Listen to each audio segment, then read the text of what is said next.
السلام علیکم ورحمۃ اللہ وبرکاتہ۔ بسم اللہ الرحمن الرحیم۔ پیارے ناظرین، آج ہم آپ کے سامنے جانوروں کی قربانی کے متعلق کچھ بات چیت کریں گے۔ قربانی اسلامی شعار ہے اور سنت ابراہیمی اور سنت محمدی ہے، یعنی سیدنا ابراہیم علیہ السلام نے اس سنت کی ابتدا کی اور پیارے پیغمبر جناب محمد کریم صلی اللہ علیہ وسلم نے تسلسل سے اس سنت پر عمل کیا، اس سنت کو ادا کیا۔ اس لیے یہ ہمارے لیے بھی سنت محمدی بھی ہے اور سنت ابراہیمی بھی ہے۔ تو اس میں کچھ لوگوں نے، مسلمانوں نے آپس میں اختلاف کیا خصی اور غیر خصی جانور کے بارے میں۔ کئی لوگ کہنے لگے کہ جی خصی جو ہے نا جانور، یہ خصی ہونا ایک عیب ہے، عیب دار جانور ہے، لہٰذا عیب دار کی قربانی جو ہے وہ ہوتی نہیں، اس لیے خصی جانور کی قربانی نہیں ہے۔ اور کچھ لوگوں نے کہا کہ غیر خصی کی قربانی نہیں ہے۔ تو آج ہم اپنے ناظرین کو نبی کریم صلی اللہ علیہ وسلم کا طریقہ اور دلائل سے یہ بات واضح کریں گے کہ کیا خصی جانور اور غیر خصی جانور کی قربانی ہوتی ہے یا نہیں ہوتی۔ تو اس بارے میں پیارے پیغمبر کریم صلی اللہ علیہ وسلم کے فرامین پیش کریں گے۔ تو آپ حضرات سے گزارش ہے کہ آپ عبداللہ ضیاء گورس فارم کو سبسکرائب کریں، لائک کریں، شیئر کریں اور گھنٹی کے بٹن کو دبائیں تاکہ آئندہ آنے والی ویڈیوز جو ہیں وہ بھی آپ کے سامنے پہنچ سکیں۔ آئندہ ویڈیو جو ہے اس میں انشاءاللہ ہم جانور کے جو نقائص ہیں، عیب ہیں، وہ بیان کریں گے۔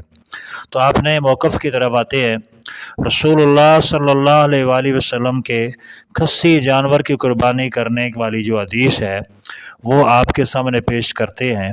سیدنا جابر رضی اللہ تعالی عنہ روایت کرتے ہیں کہ رسول اللہ صلی اللہ علیہ وسلم نے فرمایا، اللہ رسول اللہ صلی اللہ علیہ وسلم اوتیا بکبشین اقرنین املحین عظیمین موجوعین فأزجح أحدهما وقال بسم الله والله أكبر عن محمد صلی اللہ علیہ وسلم وأمته من شاہد لك بالتوحید وشاہد لی بالبلاغ۔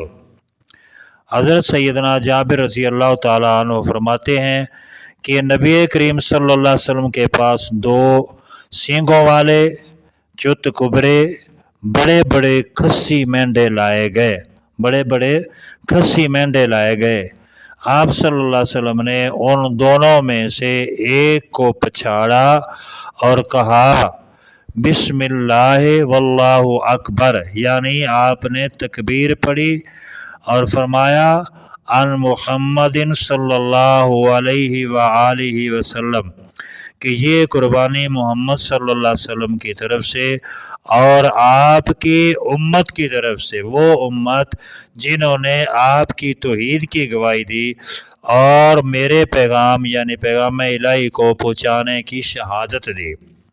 تو یہ تو ہوا خصی جانور کی قربانی کے بارے میں دلیل حدیث مبارکہ سے کہ نبی کریم صلی اللہ علیہ وسلم نے اپنے ہاتھ مبارک سے جو قربانی کی وہ خصی جانور کی قربانی کی۔ اور اب غیر خصی جانور کے بارے میں جو ہے نا وہ بات کرتے ہیں۔ رسول کریم صلی اللہ علیہ وسلم غیر خصی جانور کی قربانی بھی دیتے تھے، جو حدیث ہے جس کو حضرات ائمہ ابو داود، ترمذی، نسائی اور ابن ماجہ حضرت ابو سعید خدری رضی اللہ تعالیٰ عنہ سے روایت کرتے ہیں۔ یعنی یہ احادیث، ان احادیث میں یعنی ابو داود، ترمذی، نسائی اور ابن ماجہ میں حضرت ابو سعید خدری رضی اللہ تعالیٰ عنہ سے حدیث موجود ہے کہ وہ فرماتے ہیں کانا رسول اللہ صلی اللہ علیہ وسلم یضحی بکبش اقرن فخیل ینظر فی سواد ویأکل فی سواد ویمشی فی سواد۔ رسول اللہ صلی اللہ علیہ وآلہ وسلم سینگوں والے غیر خصی مینڈے کی قربانی کیا کرتے تھے، اور اس کی آنکھیں، منہ اور ہاتھ پاؤں سیاہ ہوتے تھے، یعنی وہ 5 کلیان جانور ہوتا تھا۔ تو اب ظاہر ہے کہ نبی کریم صلی اللہ علیہ وسلم نے مختلف جانور قربانی کی۔ آپ نے اونٹ بھی قربانی کی ہے، یعنی اونٹوں کی قربانی بھی آپ سے ثابت ہے، اور چھترے کی بھی قربانی ثابت ہے۔ تو نبی کریم صلی اللہ علیہ وسلم نے خصی جانور کی قربانی بھی کی اور غیر خصی جانور کی قربانی بھی کی، یعنی آنڈر جانور کو بھی قربانی پر کیا۔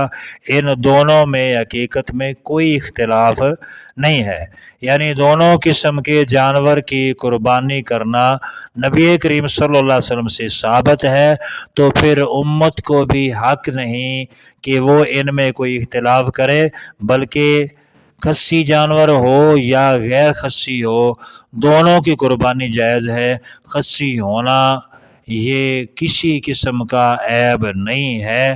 اللہ تعالی ہمیں عمل کرنے کی توفیق عطا فرمائے، اور سنت محمدی صلی اللہ علیہ وسلم اور سنت ابراہیمی پر کما حقہ عمل پیرا ہونے کی توفیق عطا فرمائے۔